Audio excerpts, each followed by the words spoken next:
नमस्कार दर्शक बंधु आज ओडिया सीरियल सिंदूर काल आपण मैंने देखा पाइबे एक जबरदस्त सीन। हाँ दर्शक बंधु आज ओडिया सीरियल सिंदूर काल आपण मैंने देखा पाइबे जे जेते बेले मल्लिका आद्या उपरे मिछ अभियोग लगाऊ परिवार आगरे सेते बेले आद्या कहूची जे मु आज प्रमाण करदेवी जे मु निर्दोष मु आज सीसीटीवी रु वीडियो आनी समस्त को देखी प्रमाण करदेवी जे मु आज निर्दोष बोली से समस्त को आगे आज कहूँ। हाँ दर्शक बंधु आद्यार ये कथा शुणी सारा पर घर लोक समस्ते आश्चर्य होती एवं मल्लिका मने मने भावुची जे सीसीटीवी फुटेज हेले तो मो फोटो आसी। हाँ दर्शक बंधु यापर अंश कहूँ जे हाँ आद्या मु ताहले जाऊँगी जे सीसीटीवी फुटेज आनी। हाँ दर्शक बंधु यापर अन सीसीटीवी फुटेज बाहर कर समस्त को देखा जाऊँगी।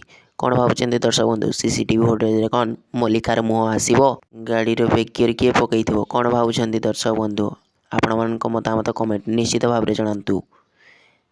एइभଳି सीरियल अपडेट सर्वप्रथमे देखा आम चैनल को एवं ही सब्सक्राइब करी पाखरे थिबा बेल आइकन को ऑल रे क्लिक करी रखि थांतु। धन्यवाद।